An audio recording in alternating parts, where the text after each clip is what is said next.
Eh bien salut à tous, I'm Pilote. Alors aujourd'hui on va travailler sur l'approche et l'atterrissage ILS. Alors je vais juste vous simplifier au maximum les informations pour que vous puissiez comprendre facilement et très rapidement à quoi sert un ILS et comment on l'utilise. Alors qu'est-ce qu'un ILS et à quoi ça sert? En fait l'ILS pour Instrument Landing System, c'est un système de guidage qui va vous permettre de vous poser sur la piste et ça même si vous ne la voyez pas. En cas de brouillard par exemple, vous pourrez poser votre avion sans problème. Alors comment ça marche? Pour schématiser, la piste va émettre un signal qui indiquera son axe. Donc, tout avion qui s'approcherait suffisamment près de la piste pourra capter ce signal et continuer dans l'axe de la piste. Et donc maintenant que votre avion sait où se trouve l'axe de la piste, eh ben, il va bien falloir qu'il se mette à descendre pour s'y poser. Et pour cela, la piste va émettre un deuxième signal. Et ce deuxième signal indiquera la bonne pente de descente. C'est ce qu'on appelle le glide slope. Donc, vous avez actuellement votre avion qui a capturé le lock, qui suit déjà l'axe de la piste, en suivant bien sûr le premier signal. Il va traverser un second signal qui indiquera le moment de descendre. Et votre avion sera donc capable de suivre ces deux signaux jusqu'à la piste. Vous allez avoir deux possibilités qui vont s'offrir à vous. La première, si c'est un obstacle visuel temporaire, comme par exemple des nuages bas qui vous empêchent de voir la piste, eh bien vous allez continuer votre approche ILS. Et une fois que vous aurez traversé les nuages et que vous aurez la piste en visuel, rien ne vous empêche de reprendre manuellement l'atterrissage. La deuxième possibilité, c'est que l'obstacle visuel est permanent, comme par exemple un brouillard. Et donc là, jusqu'au sol, vous ne verrez pas la piste. Alors ce que vous pouvez faire, c'est utiliser l'autolène, c'est-à-dire que l'avion va se poser tout seul, ou presque. Vous n'aurez simplement qu'à le monitorer. Donc vous allez surveiller ce qui va se passer. Vous allez le paramétrer et puis vous allez effectuer quelques actions comme couper les gaz au bon moment et vous occuper du freinage. Pour l'exemple, on va s'approcher de l'aéroport de Marseille-Provence et on va faire un atterrissage ILS. Et je vais vous montrer et vous expliquer en parallèle comment et pourquoi on active telle ou telle fonction. On arrête le blabla et on passe à la pratique. Je suis à mon altitude de croisière à 35 000 pieds et donc j'ai eu un contact avec le contrôleur qui vient de m'informer de ma star. Donc la star, pour rappel, c'est la route qui va relier votre dernier point de votre plan de vol jusqu'à la piste. Et donc pour mon cas, ce sera l'Erga 1 Romeo.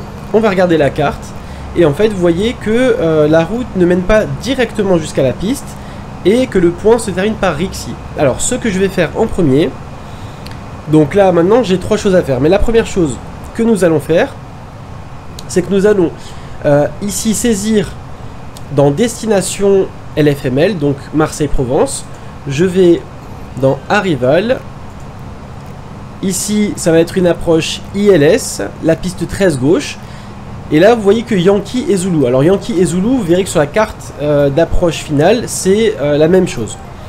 Donc, on va mettre celle-ci, donc ILS 13 gauche. Je descends jusqu'à l'Erga 1 Romeo. Et donc là, il me propose un VIA. Et donc, comme je vous disais sur la carte, mon dernier point, c'est Rixi. Alors, je vais informer le MCDU de l'avion que mon dernier point VIA, c'est Rixi. Alors, je vais valider mon plan de vol temporaire. Avant, je vais vérifier que je n'ai pas de discontinuité. Je mets sur plan. Voilà. Et je fais défiler le plan pour voir s'il n'y a pas de boucle ni de discontinuité. Voilà. Et vous voyez que normalement j'aurais dû m'arrêter à Rixi puisque c'était le dernier point en fait de la star. Mais en donnant le VIA à l'avion, l'avion a fait le reste en fait. Voilà. Et donc on va aller jusqu'à Marseille-Provence comme ceci. Et la piste est là. Donc mon plan de vol est correct. Je vais donc le valider. Donc insert. Voilà. Donc ça, c'était la première chose à faire. La deuxième chose à faire, c'est que vous voyez ici, il y a écrit Enter Destination Data. Donc, qu'est-ce que c'est? Enter Destination Data, en fait, ce sont les informations de la TIS qu'il faudra rentrer dans Performance. Il faut aller ici dans Next Phase, encore, et on va dans la carte ici d'approche, dans la page d'approche. Donc, toutes ces informations-là, vous l'aurez dans la TIS de Marseille-Provence. Alors, ma piste en service, c'est effectivement la 13 gauche. Ici le QNH c'est 1013, donc j'ai regardé. Voilà. Température 21 degrés. Voilà. Le vent il vient du 130 degrés d'Ineux. Voilà. Ensuite, vous avez ici MDA et DH. Donc qu'est-ce que c'est? Alors ça c'est le minimum descente altitude. Ça c'est pour les approches de non-précision, comme l'approche LOC par exemple. Mais nous on va faire une approche ILS, qui est d'une grande précision. Alors on va renseigner la DH. Et donc pour la connaître, on va regarder la carte. Et donc, on voit ici en bas, dans standard, c'est une approche ILS donc en standard. Et vous voyez DA entre parenthèses H.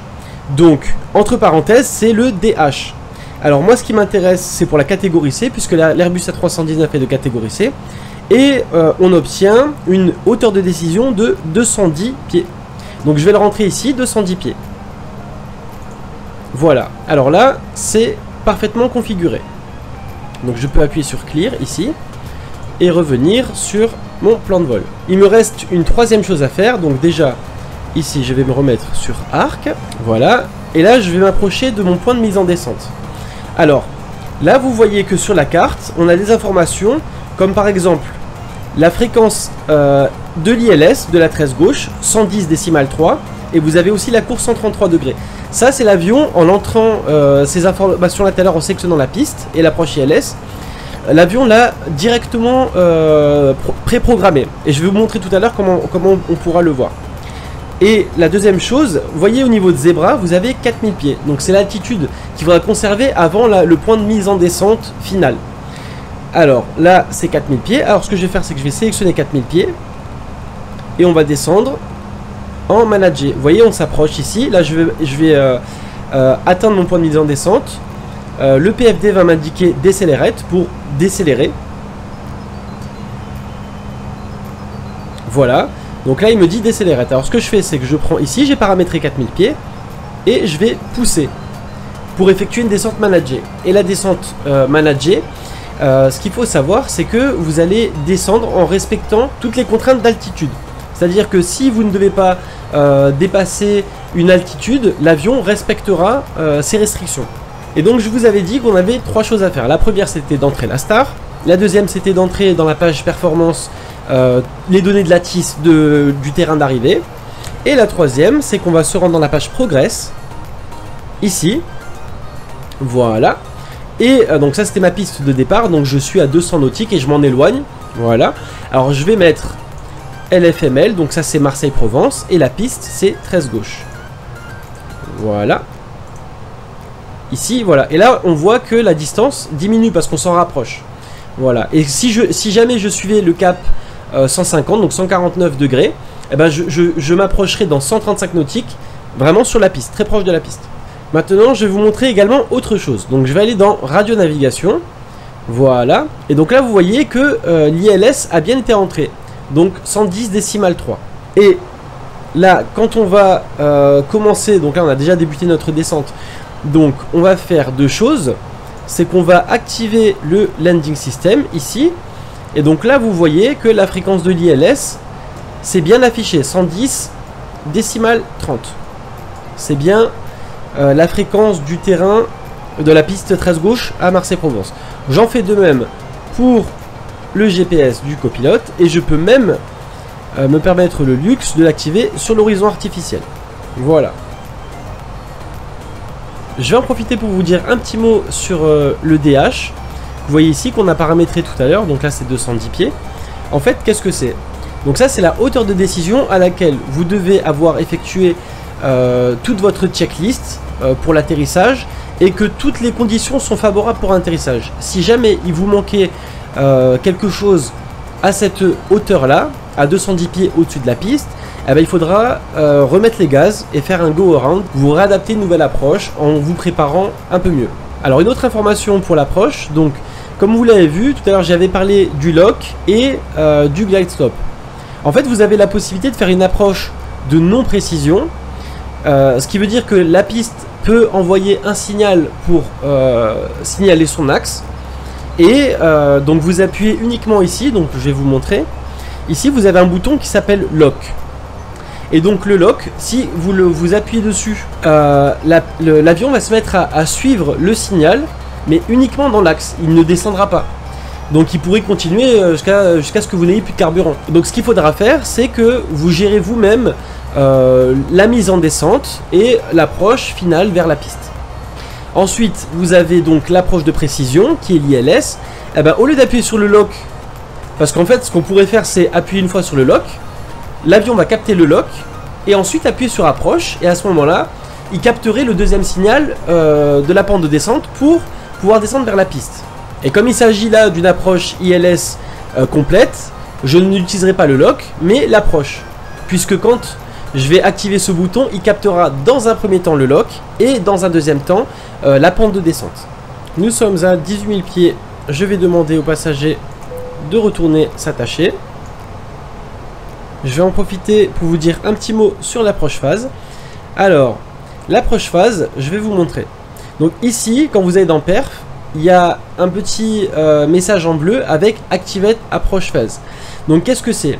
En fait, quand vous allez activer l'approche phase, c'est que les données qui sont ici dans l'approche vont être en fonction. Et donc l'avion se préparera à approcher dans ces conditions-là. Et en fait, vous voyez ici, en fait, votre vitesse, la vitesse d'approche, elle va tout de suite se réduire. Et donc pour éviter que au moment où vous allez gagner du temps pour pré-programmer votre approche phase, juste avant d'activer l'approche phase, il faudra ici mettre une vitesse manuellement pour que l'avion respecte votre descente manuelle. Et au dernier moment, on poussera ici sur le bouton speed pour que on se retrouve exactement dans cette condition-là, c'est-à-dire que ce sera la descente managée et que la vitesse deviendra prioritaire. On fera ça à l'approche finale. Je vous en redirai un petit mot tout à l'heure. Nous sommes à 12 000 pieds. Alors je vais déjà sortir mes feux d'atterrissage. Voilà. Ensuite ici, donc vous voyez 11 000 pieds. Alors ce que je vais faire, c'est que je vais déjà mettre une vitesse manuelle. Je vais demander à l'avion de tenir 245 nœuds. Voilà. Comme ceci. Donc ma vitesse prioritaire, c'est la vitesse que j'ai enregistrée ici sur le pilote automatique. Voilà. Donc peu importe, même si j'active l'approche phase maintenant, la vitesse prioritaire restera 245 nœuds. Alors ce que je vais faire, vous voyez, 10 000 pieds, je vais activer l'approche phase, je confirme, voilà. Donc si jamais, vous voyez ici la vitesse d'approche 138, si jamais je me mettais ici à pousser sur le bouton de vitesse pour revenir en vitesse managée, eh ben, l'avion se mettrait à suivre 138 nœuds, donc la vitesse d'approche. Et évidemment, on ne veut pas de ça. Donc, ce qu'on fait, c'est qu'on va manager tout seul, on va monitorer notre vitesse jusqu'à l'approche finale. Voilà, 10 000 pieds. Alors, j'ai pas le droit de dépasser 250 nœuds, donc on voit que l'avion reste à 10 000 pieds et que la vitesse descend. Donc là, pour l'instant, c'est tout bon. Et je viens également d'avoir le message d'un contrôleur qui m'a demandé de suivre un cap 160. Alors ce que je vais faire ici, c'est que je vais tirer, voilà, vous voyez 156, et je vais suivre le heading. Ça veut dire que là, l'avion ne va plus suivre ma route, la route que j'avais programmée, mais il va suivre le cap que je lui ai demandé. Donc il m'a demandé 160, donc je mets cap 160, et je poursuis. Ensuite là, je suis à 9000 pieds, donc je vais en profiter pour mettre sur le GPS du copilote le landing system, voilà, pour avoir des informations ici, le faisceau magenta que vous voyez ici, où vous allez avoir à un moment donné une petite barre parallèle qui va venir se centrer sur l'axe magenta, et donc c'est ce qui vous indiquera que vous avez bien intercepté dans un premier temps le lock, donc l'axe de la piste. Et je vais faire autre chose, donc là je suis à 8000 pieds, je vais réduire ma vitesse à 215 nœuds.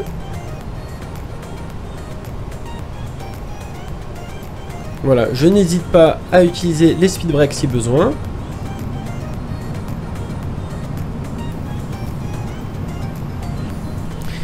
Et donc là, je vais vous montrer quelque chose ici. Là, vous voyez la piste. Alors, je vais faire un petit zoom. Donc l'aéroport est ici. Et en fait, vous avez un faisceau qui va traverser par ici. Donc là, on le voit ici. Le faisceau qui est là. Quand l'avion va couper ce faisceau, si le contrôleur m'a autorisé à m'établir sur l'ILS, eh ben, l'avion va tourner vers l'axe de la piste parce qu'il aura capturé le lock. Alors je vais sortir un cran de volée, voilà, Donc vous voyez ici que le volet est en train de se déployer. Voilà. 5000 pieds ici, je vais passer en QNH. Le contrôleur vient de m'autoriser à m'établir sur l'ILS de la tresse gauche. Donc ce que je fais, c'est que j'appuie ici sur approche. En pointillé, c'est la route que j'aurais dû suivre normalement. Mais comme le contrôleur m'avait demandé de suivre mon cap, je suis mon cap. Et vous allez voir qu'ici, à cet endroit-là, voilà, capturer le lock. Donc là, l'avion a capturé le lock. L'avion a traversé le faisceau, l'a capturé et est en train de s'établir. Et là, vous voyez ici le trait magenta qui est en train de s'aligner. Donc ça, c'est notre axe en fait. Et si vous remarquez bien, vous voyez que sur l'altitude, pour l'instant, je suis à 4000 pieds. Donc l'avion ne monte pas et ne descend pas. Il maintient bien 4000 pieds. Et donc, vu que je suis en approche, qu'il a déjà capturé le lock, ici en bleu, vous avez glide slope. Donc ça, c'est la pente de descente. Quand ça passera en vert, ça veut dire qu'il aura capturé le deuxième signal de la pente de descente. Et vous verrez que l'avion va se mettre à descendre tout seul. Autre information, vous avez un losange ici magenta. Quand il sera parfaitement axé ici, ça veut dire que vous serez parfaitement aligné sur l'axe de la piste. Là, vous voyez, il est en train de s'aligner. Là, on est légèrement à droite du losange, donc on est légèrement à droite de l'axe de la piste. Vous avez un deuxième losange ici, voilà, que vous voyez apparaître. Et en fait, ça, c'est votre pente de descente. Une fois qu'il sera ici sur le trait jaune à hauteur de l'altitude, ça veut dire que vous aurez capturé que vous êtes sur la bonne pente de descente. Donc il faudra toujours que, jusqu'à ce que l'avion touche la piste, que les deux losanges magenta soient bien ici et là dans les alignés avec les traits jaunes. Et donc, vous voyez ici donc la hauteur, la pente, on s'en rapproche en fait parce que la pente va passer comme ça devant vous et vous allez la capturer. Donc voilà, on voit que le losange magenta descend. Et ici, l'axe magenta, ça correspond à notre losange qui est ici. Voilà. Alors, je vais réduire encore ma vitesse à 185 nœuds. Et là, vous voyez, c'est passé en vert le glide slope parce qu'il vient de le capturer.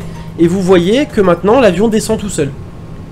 Donc, ce que je vais faire maintenant, c'est que je vais préparer l'avion pour l'atterrissage. Alors, je vais allumer mes feux de nose, mettre sur take-off et mes runway turn-off. Je vais armer ici le freinage automatique. La piste est relativement longue, donc je peux me permettre de mettre sur low. Ensuite, je vais armer ici mes speed brakes. Donc, je vais tirer là-dessus et ça va armer les speed brakes. Voilà. Donc, ça, c'est fait. Ici, ma vitesse descend. Ma vitesse se réduit correctement. Et maintenant, je vais pousser ici, sur le bouton. Et ça va être la descente, en fait, la vitesse va être la vitesse que j'avais préprogrammée pour l'approche finale. Et donc, on va continuer à sortir les volets et le train. Donc là, je vois que je suis un peu rapide. Donc, ce que je fais, c'est que je sors les freins.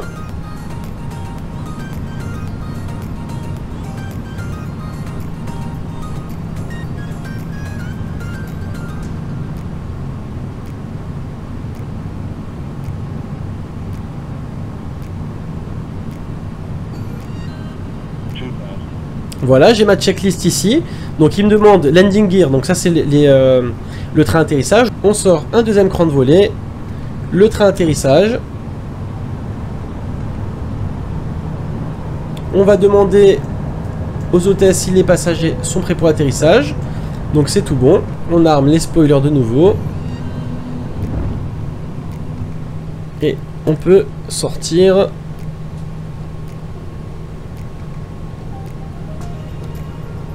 les pleins volets. Donc j'active l'autopilote 2 pour affiner la précision de l'atterrissage. Et donc là, vous allez voir ce qui va se passer. C'est que on va voir ici apparaître land, puisque j'ai pas repris les commandes et qu'il me suffirait d'appuyer sur ce petit bouton là pour reprendre l'atterrissage en manuel. Et là, ce qu'on va faire, c'est que dès qu'il y aura marqué land, on va attendre le décompte. Il y aura un décompte 50, mais en anglais, hein, jusqu'à 10, puis 0. Et en fait, 0 c'est retard. Et donc retard, on va couper les gaz. Voilà, donc là c'est écrit land. Donc on le laisse poursuivre.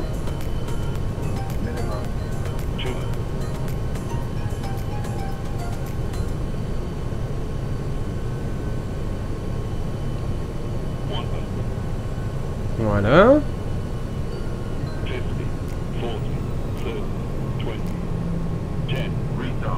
Retard, je coupe les gaz.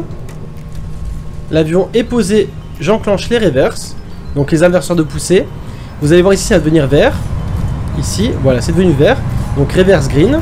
L'avion est en train de freiner tout seul en fait. Tant que c'est allumé, ça freine tout seul. Si j'appuie sur les freins, ça va s'éteindre et je reprends le freinage moi-même. Donc pour l'instant, il réduit. On regarde dehors. Voilà, ici, vous voyez que les reverses sont bien en fonction. Et les aérofreins aussi.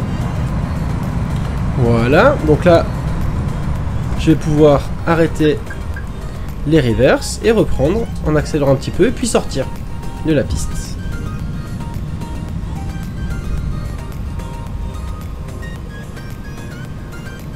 Voilà.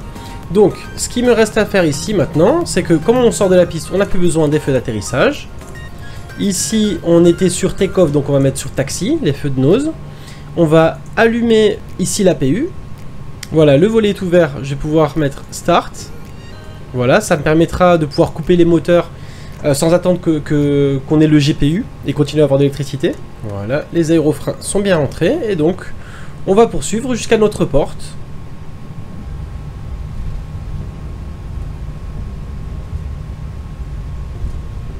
Alors, pour nous, la porte, ça va être la 20 Charlie. Donc, on va suivre les informations du Marshal au sol.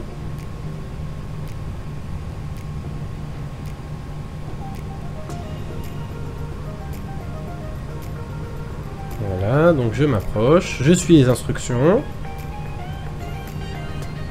Voilà, je vais devoir m'arrêter et c'est tout bon.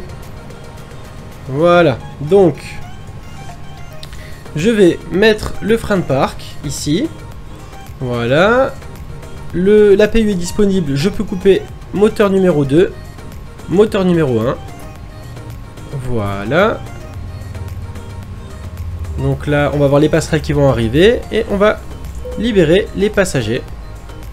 Et donc voilà, vous êtes désormais capable de réaliser un atterrissage en vous servant de l'ILS.